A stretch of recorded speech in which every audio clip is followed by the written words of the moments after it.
I first met the little girl, I didn't know.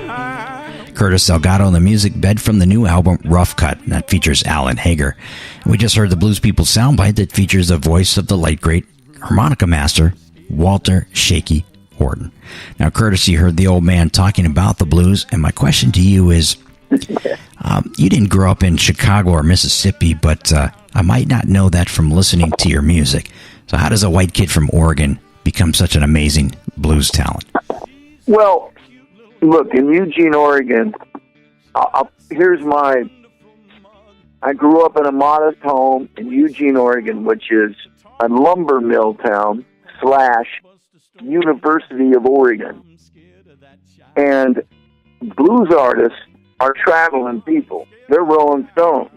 And musicians, not just blues artists. Let me take that back. Musicians are everything. Count Basie came through. I saw Count Basie at 13 at the University of Oregon.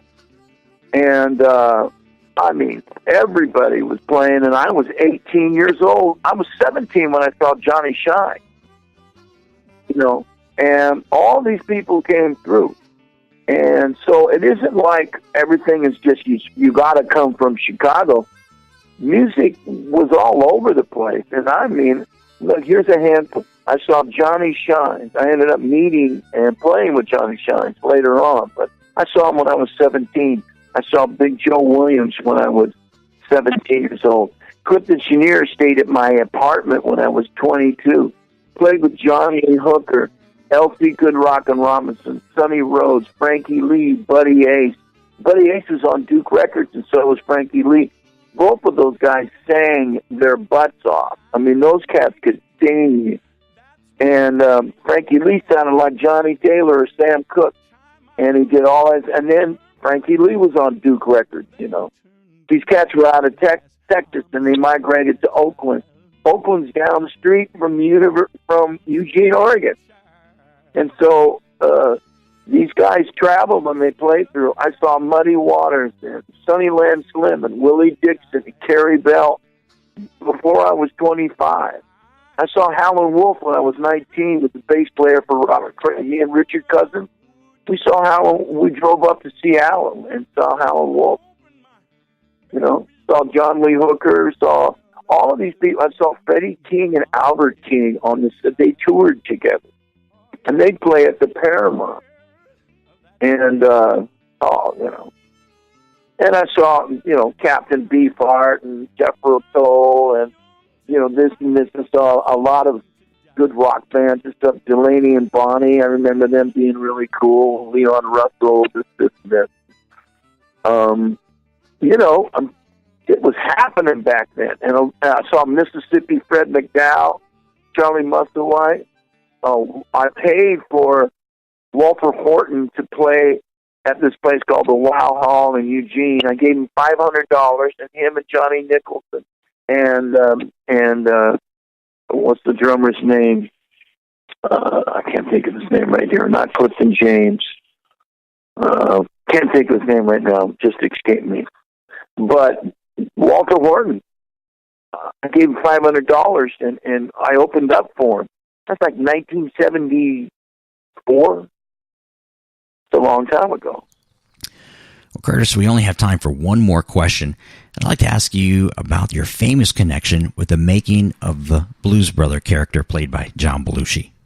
Well, I didn't know who John Belushi was, and I had no idea who he was when he came to that town I'm talking about, Eugene, Oregon. It was a university town, and they had found a location to shoot Animal House. And the Animal House in Eugene was a fraternity home that was about to be destroyed, and no other city, from what I understand, or university wanted anything to do with National Lampoon and Animal House. But the University of Oregon said, yeah. Or, Eugene or whoever put it together, right? I think a woman named Kathy Wilson was the location and whatever. So anyhow, long story short, Belushi came to Eugene. I didn't know who he was. We were playing a gig, and this guy came up to me and says, John Belushi wants to meet you. And I said, what? who's John Belushi? Because Belushi, and I said, hey, man, well, why don't you let us finish this? You know, he was bothering me in the middle of a song, basically. I said, you know, come back, you know, and then he came up again in the middle of the next song and goes, hey, Belushi wants to meet you. So I told him, you know, on no uncertain terms to, you know, buzz off. And then I jumped off the stage and I'm walking, and all of a sudden that same guy grabs my arm, turns me around, says, John Belushi wants to meet you. This is John. And John came up and we shook hands. And I said, you know, how you doing? He goes, yeah, man, I like your music. I like what you're doing. And you remind me of a friend of mine. He plays harmonica too. And my first thought was, who cares? I don't really. He goes, who? You know, his name is Dan Aykroyd. And I said, oh, okay. He goes, oh, yeah, well, I'm with the movie that's in town. I go, oh, that's cool. Robert Cray's in that movie. I was living with Robert's bass player, and Robert had a part in Animal House. And I go, yeah, and Belushi goes, yeah, I saw him today. Yeah, well, I go, oh, cool. And then, you know, that was about the end of the conversation. And then John Belushi said, you know, I'm with the show. It's called Saturday Night Live.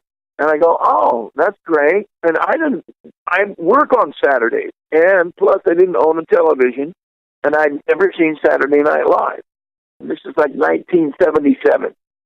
And I go, oh, well, that's great. You know, and he goes, so, well, it's kind of like a variety show. I was really excited because we're going to have Ray Charles on. And that's when he got my attention. I said, dude, man, what? You're gonna see Ray Charles? He goes, yeah. I go, you got to ask Ray Charles about Guitar Slim. He goes, who's Guitar Slim? And that's the first part of a long story. Once he said that to me, I started, well, you can tell how I am. I'm just like, guitar's this and that, like, you know. And we went up and smoked a doobie and came back down, and we hung out, and then he called me up and said, come on over. I want to hear the music you have. He came over. I came over to his house. The Universal Studios had given him a house. They asked somebody to take a vacation. They'll pay you. They'll rent your house, and they put their leading actor in the house. And it was him and Judy Jacklin, his wife. So I went over to see Judy Jacklin and John, and I brought a bunch of records. I brought a pile of records. Magic Sam, Little Walter, Sonny Boy 1, Sonny Boy 2, Albert G, Freddie G, Muddy Water. You name it, I brought it over there. Lowell Fulton, King Floyd records, I brought him, Otis Redding stuff, blah, blah, on and on and on. Oh, very good. Curtis Salgado, thank you so much for this amazing conversation. Congratulations on another fine album, and hope to see you out there on the road. Okay, good. You take care, man. All right, thank you. And for the listeners, the Way, Way Back Blues with Jim Jackson is coming up next. Blues America is endorsed by the Phoenix Blues Society. Learn how to become a member at phoenixblues.org. I'm John Primer. And I'm Bob Cortor. You listen to Blues America. What we're going to do right here is go back. Way back. Back into time. It's time to go back, baby. Way, way back. This is the Way, Way Back Blues.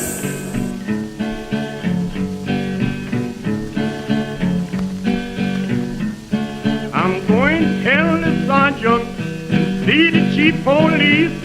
Them women round here won't let me see no peace. 'Cause I'm wild about my loving, and I like to have my fun. If you want to be a girl of mine, baby, bring it with you when you come. Hello, Central, what's the matter with the line? I want to talk to that high brown of mine. I'm wild about my loving, and I like to have my fun. If you want to be a girl of mine, baby, bring it with you when you come. I don't want no sugar stirred up in my tea, 'cause the girl I love is sweet enough for me. I'm wild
loving, and I like to have my fun.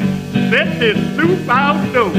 If you want to be a girl of mine, baby, bring it with you when you come.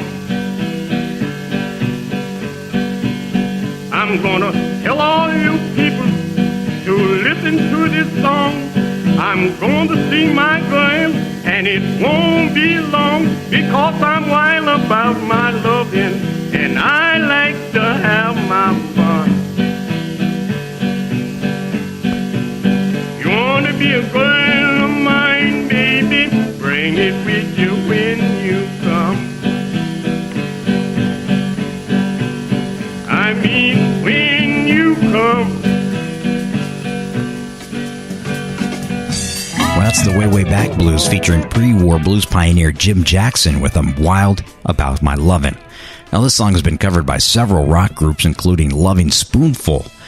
Jim famously cut Kansas City Blues, which was a big commercial success of his day. It sort of put him on the map. That song and another, Rock Around the Clock, helped influence early rock and roll in terms of the melody and the lyrics. Jim could play hundreds of different songs and often perform with minstrel shows. He influenced generations of famous blues artists, and his music is required for any serious blues fans. With This Is Where the Blues Talks, a little program recorded weekly at the Chico Chisholm Memorial Studio in Phoenix. I've been your host, Drew Verbis. I'd like to thank Alligator Records and my special guest, Curtis Salgado. And as always, links to today's special guest is posted at our website, bluesamerica.com. Thank you to all the fine community radio stations for supporting the blues, and all of you who are listening, be a patriot and support Blues America. Bye.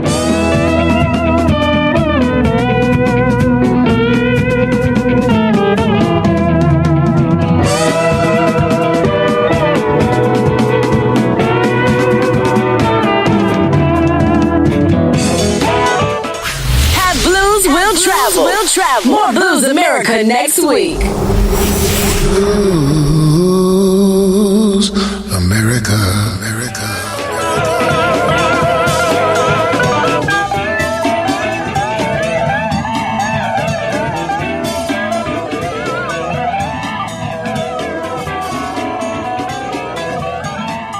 Promotional consideration for Blues America is provided by the Southwest Musical Arts Foundation, the Phoenix Blues Society, Record High Vinyl, the Rhythm Room Concert Club, Mojo Hand Blues Art Apparel, and the listeners of Public Radio.